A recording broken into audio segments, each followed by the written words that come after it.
seorang koruptor sebagai pertanggungjawaban moral. Saya mau minta klarifikasi, ini tanggung jawab siapa? Bapak malu nggak sih? Tidakkah saya dengar permintaan maaf yang benar berarti orang-orang menjadi korban?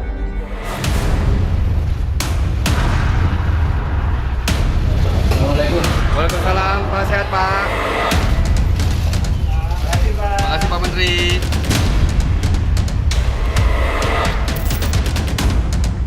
Drama menghilangnya Menteri Pertanian Syahrul Yassin Limpo akhirnya usai dengan kembalinya sang menteri ke Indonesia hari Rabu 4 Oktober. Ya, saya sore hari ini datang meminta waktu Bapak Presiden dan diberi kesempatan melalui Menseknek Pak Pratik untuk menyampaikan usul dan surat pengunduran diri saya sebagai menteri. Alasan saya mengundurkan diri adalah ada proses hukum yang saya hadapi dan saya harus siap menghadapi secara serius.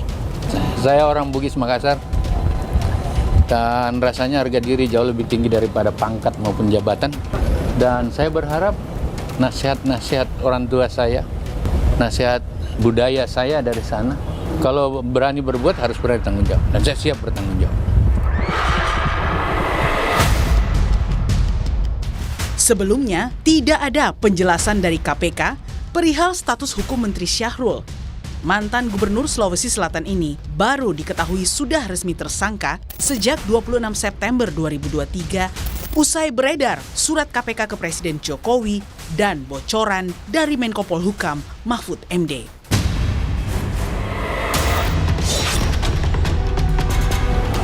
Sebelumnya, KPK menemukan uang senilai 30 miliar rupiah dalam pecahan mata uang asing dan 12 senjata api dalam penggeledahan di rumah dinas Menteri Syahrul pada Kamis 28 September.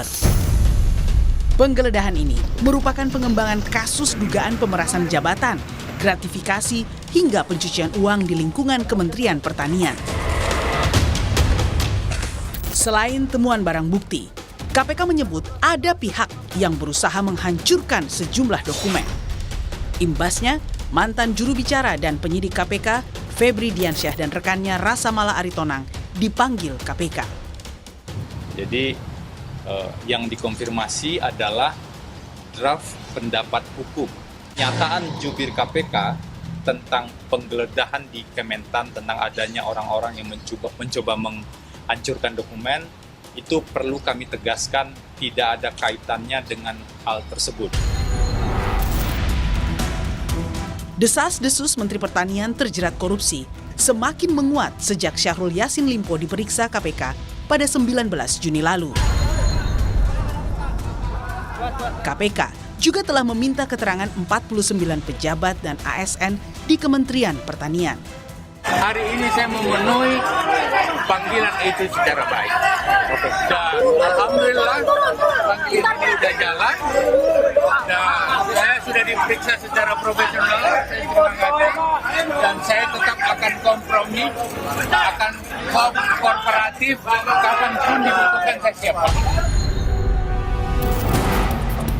Saya tidak pernah menyebutkan angka 500 juta kepada kamu. Dugaan korupsi yang menyeret mentan Syahrul menambah deretan Menteri Jokowi yang terjerat korupsi. Sebelumnya, ada mantan Menkominfo yang juga rekan satu partai Syahrul di Nasdem, Johnny G. Plate.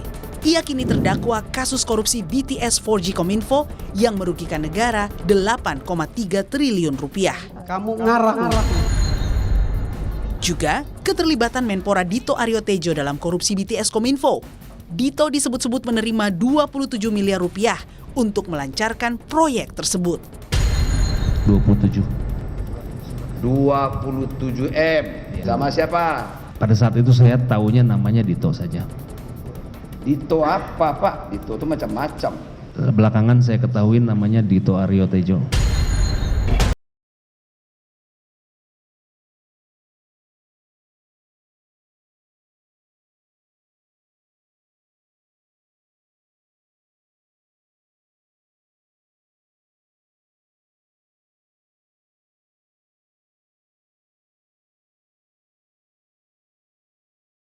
Nah, Mendak itu kan memang saya masuk badai yang sampai sekarang belum kelar ya. Mudah-mudahan nanti bisa diselesaikan. Harapan Jokowi untuk menaikkan indeks persepsi korupsi di Indonesia yang terus memburuk sejak 2015 semakin berat. Apalagi dengan terus bertambahnya jumlah para pembantunya yang terjerat kasus korupsi.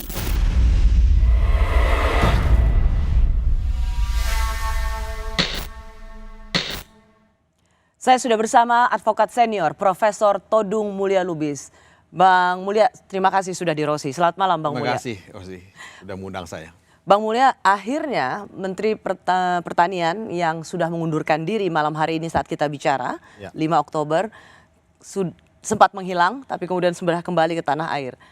Sebelum saya masuk ke pertanyaan selanjutnya, saya mau dengar dulu apa komentar Bang Mulya dari seluruh hiruk pikuk soal kasus korupsi di Kementerian Pertanian ini. Ya sebetulnya kasus ini kan sudah mencuat di media sosial berkali-kali. Jadi status tersangkanya Syahrul Yassin Limpo itu sudah diketahui oleh publik. Walaupun KPK selalu mengatakan belum menyatakan dia sebagai tersangka. Tapi kan publik tidak sebodoh itu. Jadi menurut saya ini semacam disinformasi campaign yang dilakukan oleh pihak-pihak tertentu untuk mengacaukan persepsi publik. Tapi buat saya yang paling penting adalah ini bukti KPK itu sebetulnya semakin kehilangan soliditasnya, semakin kehilangan kekompakannya, semakin tidak punya gigi dan semakin banyak masalah dengan KPK. Jadi pelemahan KPK yang dilakukan oleh pihak DPR dan pemerintah sebetulnya itu adalah satu hal yang sangat merugikan perjuangan kita memberantas korupsi. Dan inilah hasilnya. Ini hasilnya salah satu. Nah, saya menulis buku, Ros, yang judulnya War on Corruption, an Indonesian Experience. Ini buku baru terbit 2 bulan yang lalu. Buat saya, perang melawan korupsi itu tidak akan pernah selesai. Ya.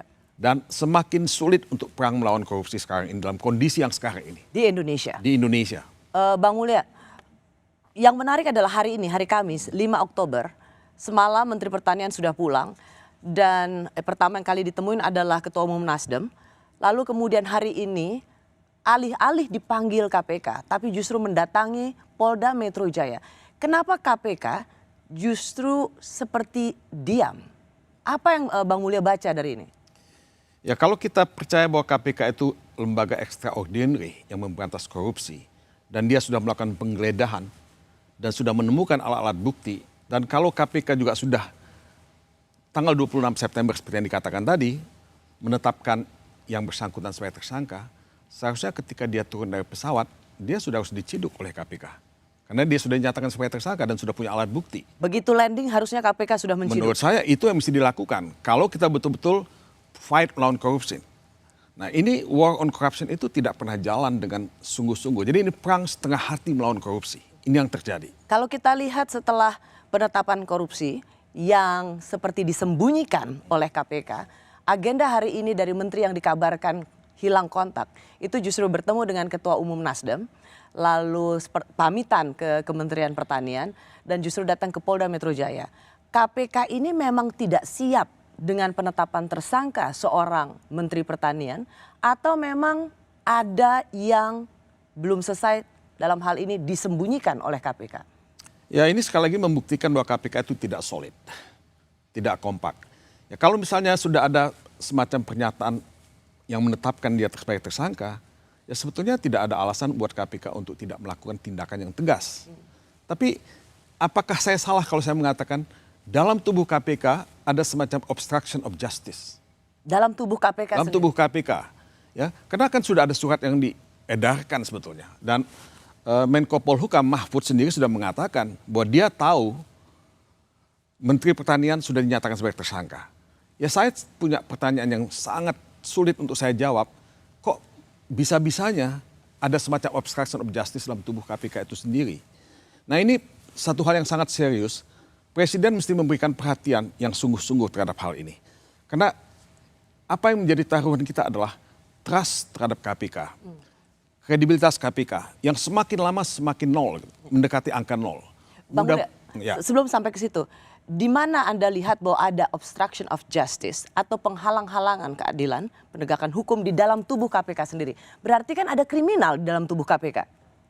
Ya menurut saya kan apa yang dikatakan bahwa ada tekanan, ada pemerasan terhadap KPK, ini kan satu soal yang sangat serius, Rossi. Kok dalam tubuh KPK yang tugasnya memberantas korupsi, lembaga extraordinary yang punya power begitu luar biasa, bisa ada pembahasan terhadap tersangka misalnya, atau calon tersangka, kalau dikatakan demikian. Memang dibantah oleh Ketua KPK, tapi kan kalau saya melihat perjalanan KPK beberapa tahun terakhir ini kan bukan satu hal yang baru sama sekali.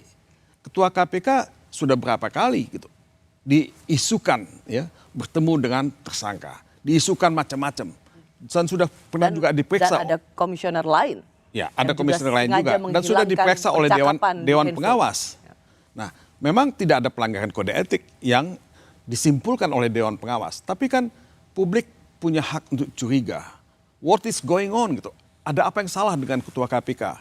Nah, kalau kita ingin tetap mengembalikan kredibilitas dan trust terhadap KPK, Presiden seharusnya melakukan investigasi. Tentu Presiden tidak bisa melakukan investigasi sendirian, dia bisa membentuk semacam fact-finding team atau untuk semacam komisi untuk menginvestigasi itu. Menurut saya ini akan lebih fair gitu. Jadi kalau tidak itu dilakukan, saya kira indeks persepsi korupsi Indonesia yang sekarang ini 34, turun dari 38, itu akan terus merosot tahun-tahun yang akan datang. Kalau kita lihat apa yang dijelaskan oleh juru bicara KPK, itu mengatakan jadi untuk identitas para tersangka dalam proses penyidikan ini sudah kami sampaikan ya, nanti pada saatnya dalam proses penyelidikan cukup pasti akan diumumkan identitasnya. Jadi di sini Bang Mulya sendiri sudah melihat bahwa sudah jelas ada pertemuan 30 miliar, tapi tersangkanya nanti diumumkan. Sementara sudah ada Menko Polhukam yang mengatakan saya mendapat informasi sudah ada yang jadi tersangka atau Menteri Pertanian jadi tersangka. Berarti tidak salah kalau kita membaca dari luar, di dalam sudah terjadi perpecahan antara ada yang menginginkan Mentan menjadi tersangka dan ada pimpinan yang tidak menghendaki Mentan jadi tersangka. Ya itu yang saya katakan tadi bahwa tidak solid KPK-nya. Jadi sebagian menginginkan Mentan menjadi tersangka, sebagian menghalangi ya penetapan Mentan sebagai tersangka. Nah ini yang saya sebut obstruction of justice. Seharusnya KPK kan tidak boleh seperti itu di depan publik. Publik ini punya kepercayaan yang sangat luar biasa terhadap KPK untuk bisa memberantas korupsi di Indonesia. Dan publik dikecewakan. KPK itu betul-betul dalam posisi yang sangat lemah ya, dibandingkan dengan KPK sebelum-sebelumnya. Saya tidak pernah melihat KPK selemah ini. Padahal kita sudah punya Dewan Pengawas. Dewan Pengawas ini sebetulnya punya mandat, punya kewenangan, punya kekuasaan untuk bisa melakukan koreksi terhadap kelemahan-kelemahan dan kesalahan-kesalahan yang dilakukan oleh KPK. Tapi itu tidak dilakukan. Jadi saya tidak pernah bisa paham untuk apa kita punya Dewan Pengawas. Kalau itu bubarkan aja Dewan Pengawas KPK. Dalam hal ini, ketika terungkap soal penetapan tersangka oleh Menko Polhukam, saya rasa publik berutang pada Menko Polhukam. Karena kalau tidak ada statement dari itu, maka kemudian tidak ada terus terbuka peristiwa ini yang sebenarnya dapat kita baca sengaja ditutup-tutupi oleh KPK. Kita akan kembali lagi Bang Mulya, karena KPK rupanya sudah menetapkan Syahrul Yassin Limpo sebagai tersangka sejak 26 September. Tapi tidak kunjung diumumkan ke publik. Mengapa informasi ini seperti sedang disembunyikan oleh KPK? Ada apa di dalam internal KPK? Bahwa dia sudah tersangka, ya saya sudah dapat informasi. Malah sejak kalau expose-nya itu kan udah lama ditawan tersangkanya, tapi resminya ketersangkaannya itu ya sudah dikeluarkan lah. Kapan Pak tersangka? Oh, nanti tanya ke sana aja. Saya masih bersama praktisi hukum senior yang pernah masuk ke dalam daftar 100 pengacara terbaik di dunia versi majalah The International Who's Who of Business Lawyers tahun 2007, Profesor Todung Mulya Lubis. Bang Mulya, kita tahu bahwa Pak Menko kemarin mengatakan soal ini dan kita semua terkaget-kaget karena di media sudah ada penetapan tersangka tapi KPK diam 1000 bahasa. Baru setelah Menko Polhukam mengatakan saya dengar atau informasinya begitu yang menjadi tersangka. Nasdem mencibir Menko Polhukam dengan mengatakan oh sejak saya baru tahu atau sejak kapan Pak Menko Polhukam menjadi juru bicara KPK. Tapi menurut Anda apakah yang dilakukan Pak Menko Polhukam Profesor Mahfud ini adalah sesuatu yang dibutuhkan oleh publik atau offside? Publik itu punya hak untuk tahu mengenai apa yang dilakukan oleh KPK dalam memberantas korupsi. Dan sebetulnya apa yang dikatakan oleh Menko Polhukam, Mahfud MD, itu juga sudah beredar di media sosial. Nah, dalam konteks ini, saya kira Mahfud hanya melakukan pengulangan dan penjustifikasian terhadap apa yang sudah dilakukan oleh KPK. Dan menurut saya publik berhutang budi kepada Mahfud. Seperti yang tadi saya katakan, publik justru berutang pada Pak Mahfud karena ialah yang kemudian membenarkan bahwa ya, Menteri Pertanian sudah jadi tersangka ketika KPK tidak bisa diharapkan untuk mengumumkan itu. Ya, saya kira Mahfud sudah menjalankan tugasnya sebagai Menko Polhukam. Dia tidak bisa dituduh sebagai juru bicara KPK. Ya, menurut saya tidak fair untuk melakukan itu karena menjaga keamanan politik dan hukum itu bagian dari mandat Menko Polhukam sebetulnya. Menurut saya kalau dia punya informasi dan dia tahu bahwa sudah ada penetapan tersangka, tidak ada salah Mahfud MD mengatakan seperti itu. Dia justru punya kewajiban untuk menyatakan itu. Bang Mulya, yang menarik adalah kita tahu watak Pak Mahfud. Ia seorang yang sangat blak-blakan dan ia ngegas kalau dia tahu ada sesuatu yang salah terutama di bidang penegakan hukum.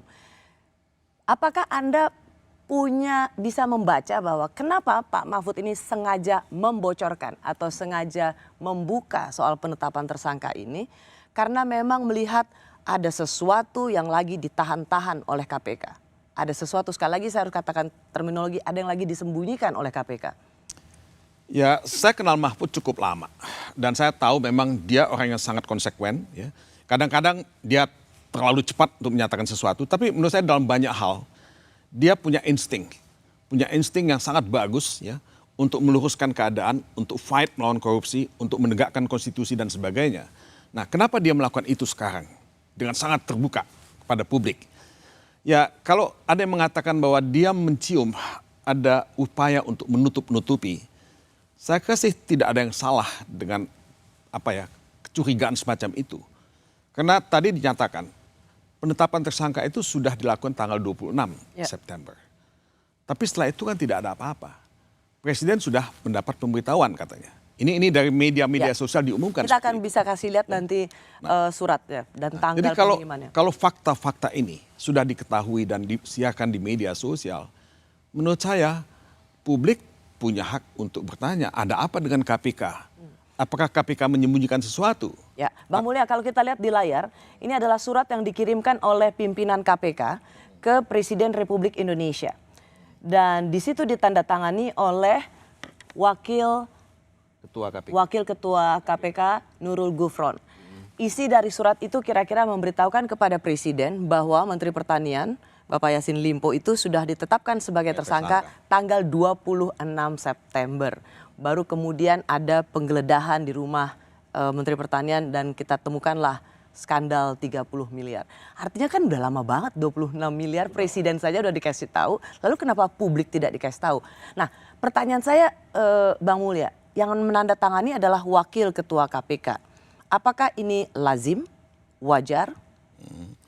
Ya, saya tahu bahwa pada waktu itu Ketua KPK sedang tidak berada di Indonesia. Ya, katanya dia sedang di Korea Selatan waktu itu. Ya, tentu Wakil Ketua KPK punya kewenangan untuk melakukan itu. Tapi pertanyaannya, kenapa ditandatangani ketika Ketua KPK tidak ada? Nah, ini pertanyaan yang muncul di benak publik dan menurut saya legitimate dan sah saja publik bertanya. Nah, ini yang tadi saya ingin ulangi kembali, ketidaksolidan dalam pimpinan KPK itu sendiri yang mungkin betul-betul dirasakan oleh publik, dicurigai oleh publik, what is going on dengan KPK. Jadi kalau kita lihat kenapa suratnya tanggal 26, sudah disampaikan kepada Presiden, tapi setelah itu diam-diam, adem ayem, tidak ada apa-apa, menurut saya ada sesuatu yang salah di sini. Nah, kemudian kita juga tidak tahu apakah KPK sudah menyatakan dia sebagai tersangka kepada publik, diumumkan, kan tidak. Ya. Jadi KPK malah saya lihat dalam statement yang disampaikan oleh juru bicaranya di depan publik, ya belum ada pernyataan seperti itu yang menyatakan dia sudah jadi tersangka. Jadi menurut saya ada sesuatu yang salah. Apakah ada yang ingin menghalangi dalam tubuh KPK? Nah, menurut saya tidak bisa dihalangi lagi. Ini sudah terbuka pada publik. Menko Polhukam sudah mengatakan seperti itu. Presiden sudah mendapatkan suratnya. Menurut saya KPK harus dikembalikan kepada fungsinya semula. Bahwa dia betul-betul ujung tombak pemberantasan korupsi di Indonesia. Ya. Karena apa yang menjadi temuan KPK dalam penggeledahan, Bang Mulya mungkin bisa menambahkan karena Bang Mulya termasuk orang yang selalu ikut dalam panitia seleksi pimpinan KPK. Kalau kita lihat soal penggeledahan di rumah Menteri Pertanian, itu angka terbesar sepanjang sejarah penggeledahan, betul? 30 miliar, termasuk ditemukannya 12 senjata api. Jadi ini seharusnya kasus yang nggak main-main.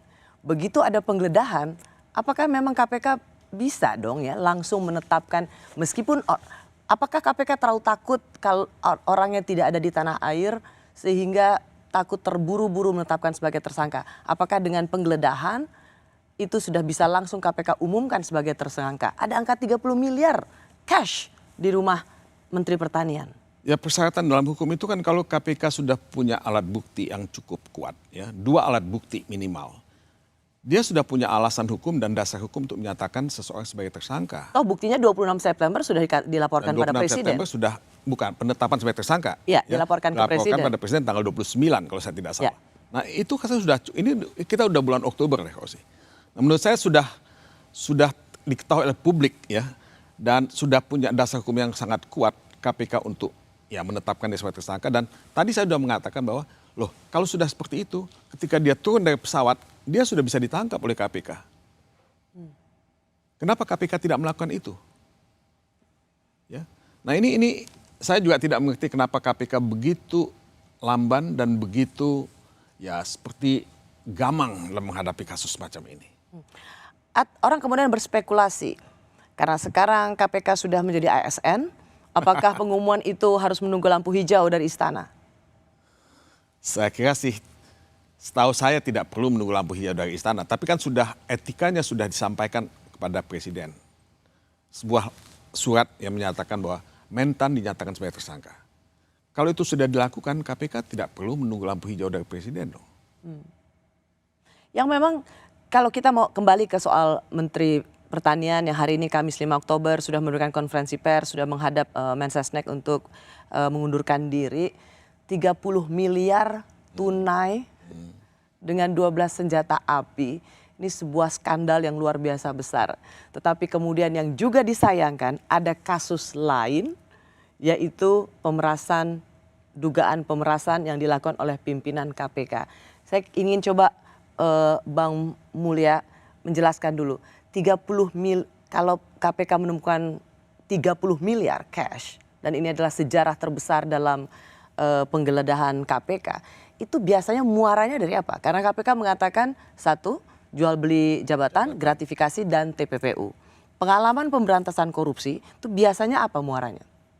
Ya, sebetulnya kalau kita lihat statistik KPK, ya, gratifikasi itu bukan yang nomor 1. Ya. Yang paling banyak itu bribery, penyuapan, dan pengadaan. Gratifikasi di bawah itu. Tapi kalau kita bicara mengenai ya ini jabatan yang diperjualbelikan dan ada angka 30 miliar. Kalau itu yang dimaksudkan, ini gratifikasi yang paling dahsyat yang saya tahu. Kalau itu betul ya untuk gratifikasi, untuk jual beli jabatan. Nah, jadi menurut saya ini sudah lebih dari cukup buat KPK untuk mengambil tindakan yang tegas terhadap yang bersangkutan ya ketika dia turun dari pesawat terbang ya. Karena itu ya sangat sangat dahsyat ya, sangat masif, dan publik itu tentu ya tidak akan percaya ya. Kok bisa ada 30 miliar ditemukan di sebuah dalam penggeledahan KPK. Nah, yang saya tidak tahu kenapa KPK begitu enggan, begitu takut, begitu ambivalen dalam hal ini. Ya.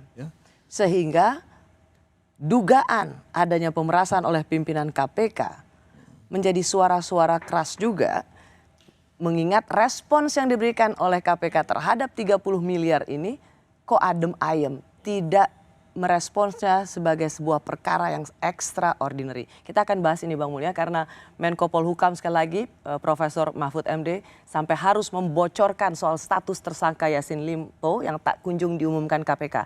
Apakah ini ada kaitannya dengan informasi soal dugaan pemerasan oleh pimpinan KPK?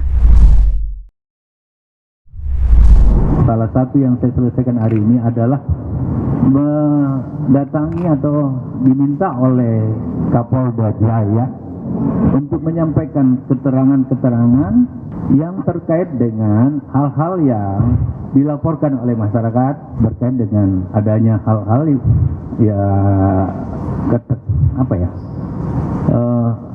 seperti apa laporan itu berkait dengan terjadinya pemerasan dan lain-lain sebagainya. Semua yang saya tahu saya sudah sampaikan dan secara terbuka saya sampaikan apa yang dibutuhkan oleh penyidik.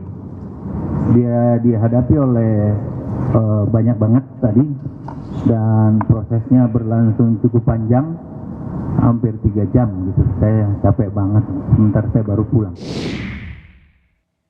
Saya masih bersama advokat senior yang juga merupakan salah satu tokoh di balik berdirinya organisasi anti korupsi Indonesia Corruption Watch dan Transparency International Indonesia, Profesor Todung Mulya Lubis. Bang Mulya, jadi sepulangnya Pak Yassin Limpo ini, ia memilih untuk memenuhi panggilan ke Polda Metro Jaya karena memang dari keterangan nggak dipanggil sama sekali oleh KPK. Dan kalau kita lihat pemanggilan itu, kalau ada surat yang juga kami terima, kita lihat itu surat yang memanggil saksi. Saksi ini adalah ajudan dari Menteri Pertanian, Saudara Panji Haryanto.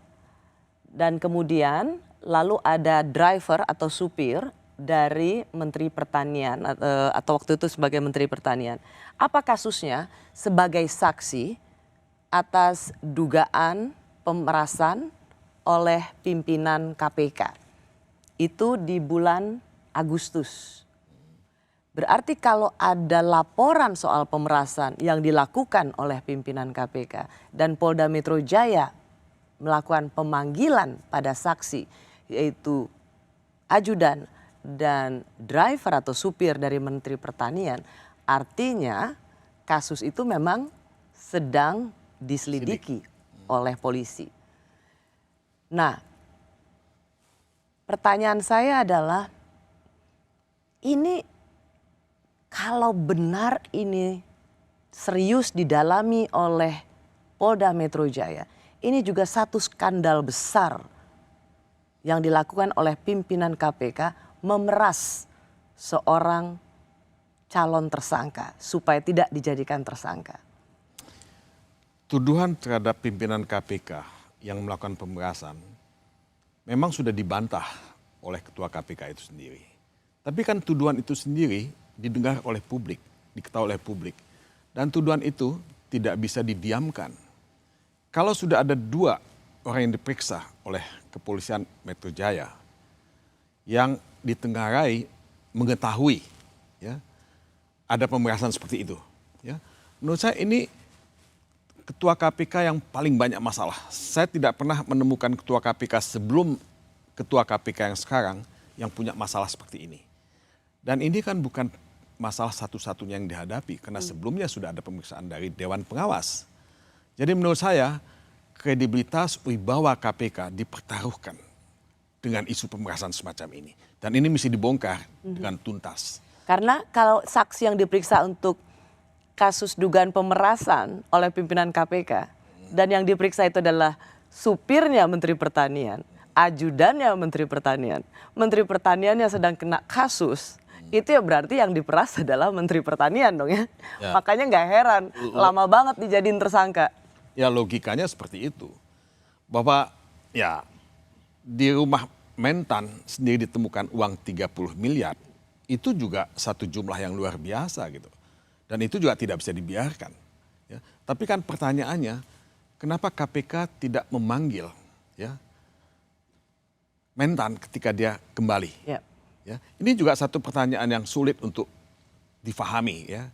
Kenapa tidak dipanggil? Kenapa justru Mentan itu ke polisi misalnya? Jadi dua-dua ini harus dibongkar dengan tuntas kalau kita ingin mengembalikan marwah KPK. Mengembalikan semangat pemberantasan korupsi kita. Jadi dalam banyak percakapan Bang Mulya, ketika Menteri Pertanian yang rumahnya digeledah dan ketemu duit 30 miliar lebih memilih ke Polda Metro Jaya untuk memberikan keterangan soal pemerasan yang dilakukan oleh pimpinan KPK, sementara KPK-nya nggak ngapa-ngapain, lalu kemudian muncul kalimat Yassin Limpo sedang menantang KPK. Oke, saya jadi tersangka, tapi saya juga akan bongkar bahwa di antara kalian ada yang memeras saya. Yassin Limpo sedang melawan KPK. Apakah ini sesuatu yang kita butuhkan? Ya no one win kalau begitu. Yang rugi kan kita semua.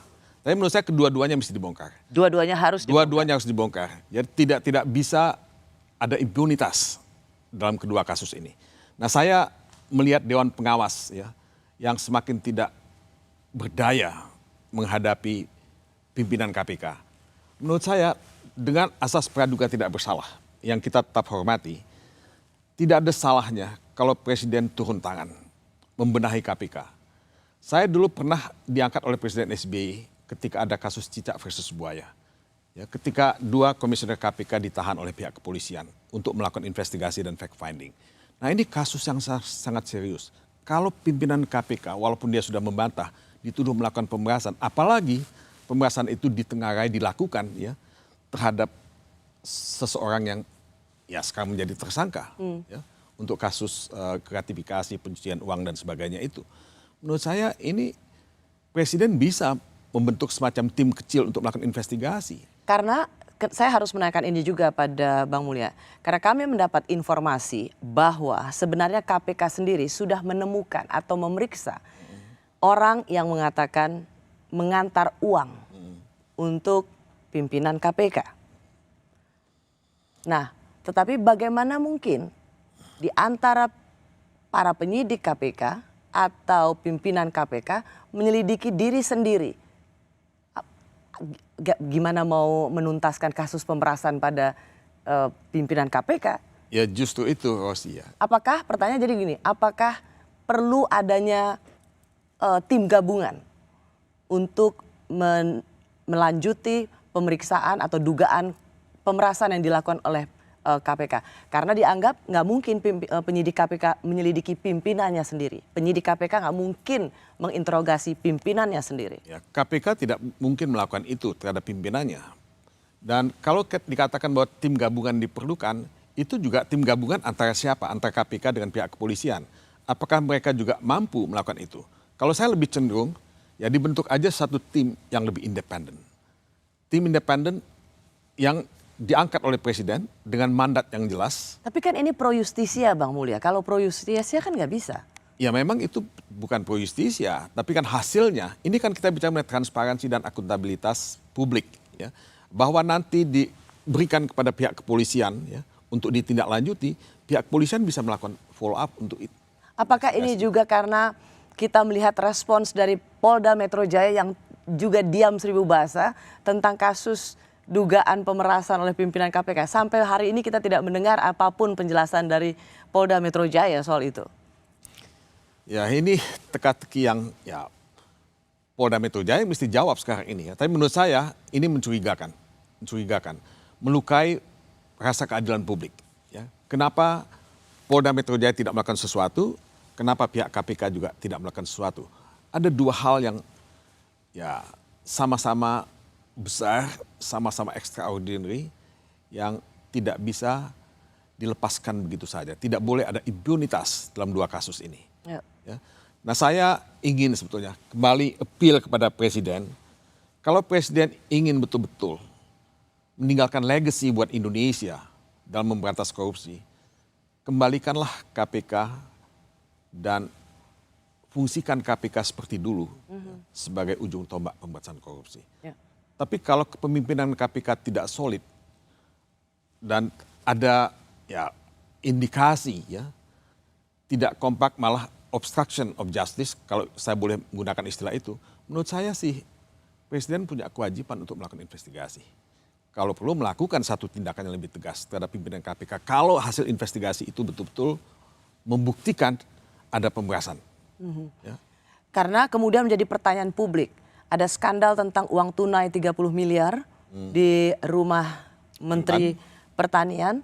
Tetapi kemudian ada dugaan pemerasan oleh pimpinan KPK. Sehingga itulah yang menjawab mengapa seperti tarik ulur penetapan tersangka.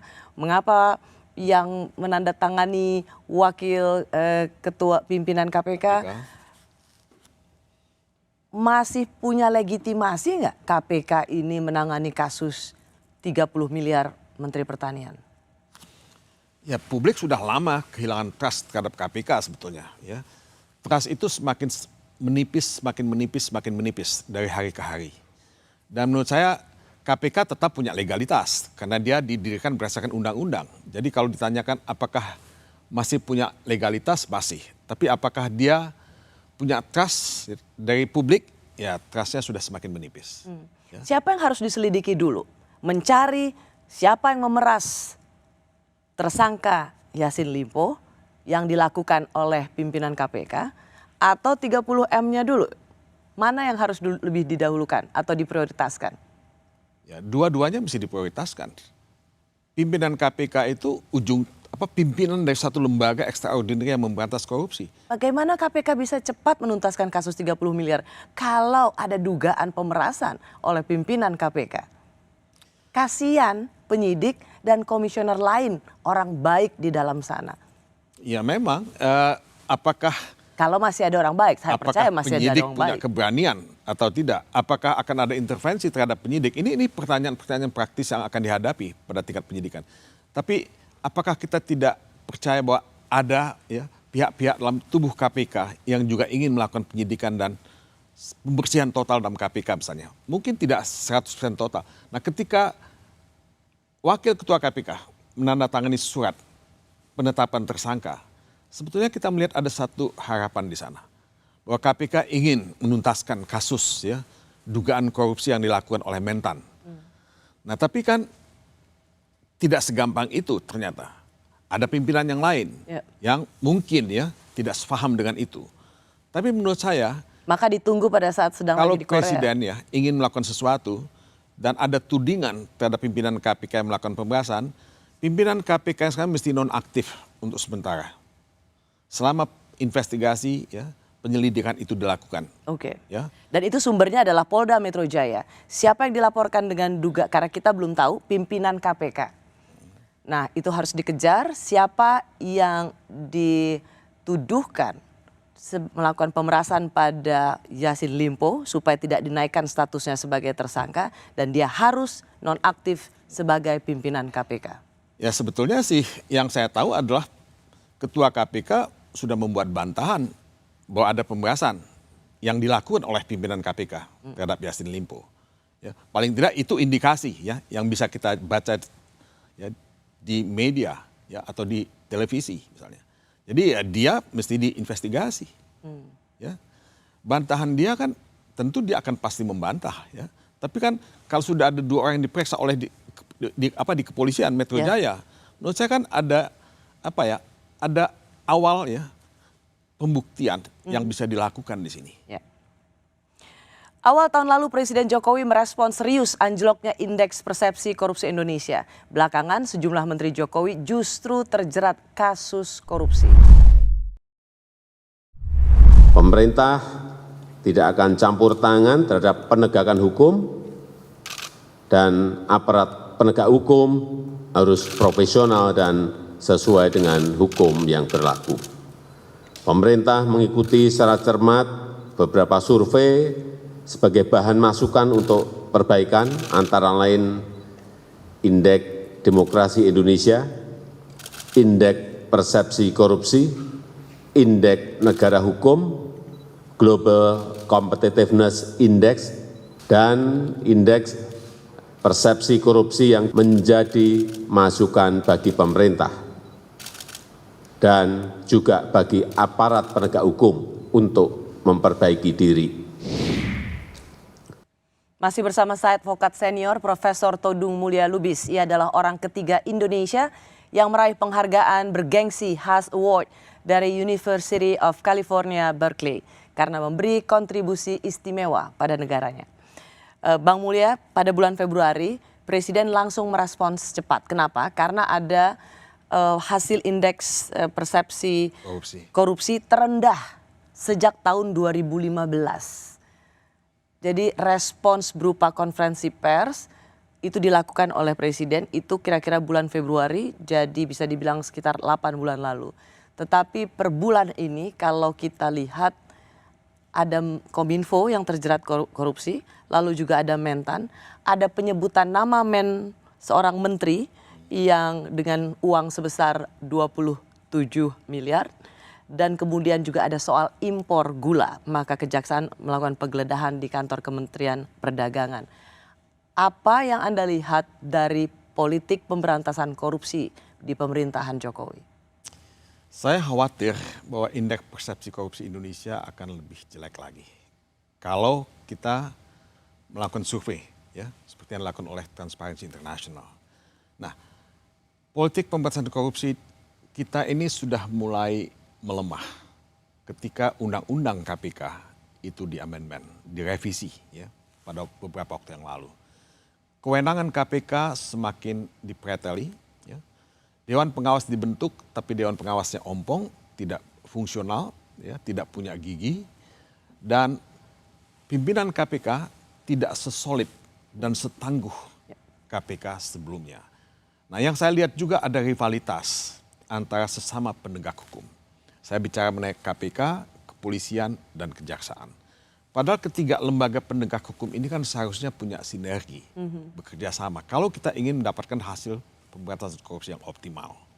Akibatnya, ya saya agak sedih karena periode kedua Presiden Jokowi, ya, seharusnya dia bisa membuat legacy yang bagus buat bangsa ini, meninggalkan sejarah perjuangan pemberantasan korupsi yang bagus dengan hasil yang bagus. Kalau Anda melihat komparasi 10 tahun presiden sebelumnya dan pemerintahan saat ini, mana yang jauh lebih banyak menteri-menteri tertangkap di dalam kabinet? Kalau kita melihat berapa banyak menteri yang diseret ke pengadilan, dihukum karena kasus korupsi, ketika Ibu Megawati menjadi presiden ada 3 menteri, ya, yang dihukum karena kasus korupsi. Pada zaman Presiden SBY, Susilo Bambang Yudhoyono, ada 5 menteri. Sekarang ini sebetulnya ada 5 menteri yang sudah diadili dan dihukum.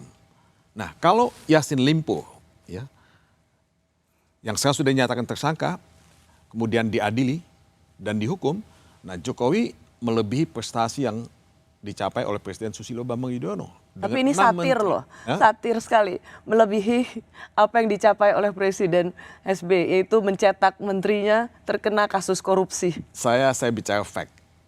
Ini fact yang tentu saya tidak saya tahu bahwa Presiden Jokowi punya komitmen untuk memberantas korupsi. Tapi menurut saya fakta adalah fakta. Dan ya saya menyesali sebetulnya pelemahan KPK yang dilakukan akibat ya revisi Undang-Undang KPK. Bang Mulya, kalau kita lihat dari sejarah menteri-menteri yang ditangkap karena kasus korupsi, itu mayoritas adalah menteri-menteri dari partai politik. Apakah ini memiliki satu kesimpulan tersendiri? Atau menandai satu kesimpulan sendiri? Karena rata-rata semuanya adalah menteri-menteri dari partai politik, bukan kalangan profesional. Kita tidak pernah membentuk second cabinet di Indonesia ini. Jadi kabinet itu adalah kumpulan dari ya koalisi ya partai politik yang berkuasa. Nah, apakah kita memang mengangkat menteri karena meritokrasi? Ya tidak juga gitu. Ini kan ya arisan kekuasaan melalui partai-partai politik. Nah, kalau misalnya ditanya pada saya mengenai kenapa menteri-menteri dari partai politik, kita dihadapkan pada high cost politics. High cost politics yang butuh biaya besar, apakah untuk pemilu, apakah untuk ya membayar utang-utang ketika pemilu dan pilpres. Dan ini menurut saya ya akibatnya adalah abuse of power. Pada saat mereka ada di kabinet. Nah, abuse of power itu bukan semata-mata untuk memperkaya diri sendiri, tapi juga untuk membiayai roda politik dari masing-masing kekuatan politik yang ada. Baik. Bang Mulya, terakhir yang ingin saya tanyakan.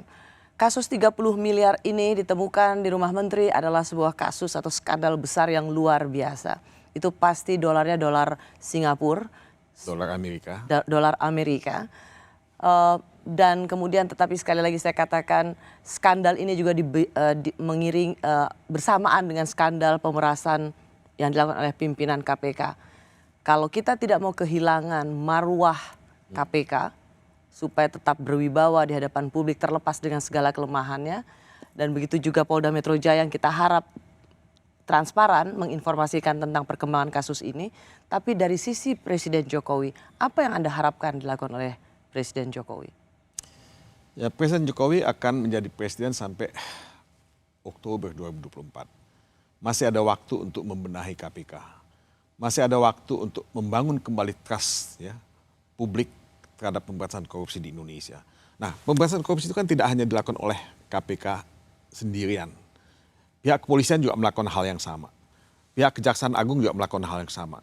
Menurut saya 3 lembaga ini betul-betul mesti diusahakan menjadi satu kekuatan yang dahsyat. Punya sinergi dan koordinasi yang kuat ya untuk memberantas korupsi. Nah, inilah kesempatan emas buat Presiden Jokowi untuk memulihkan kepercayaan publik terhadap semangat pemberantasan korupsi.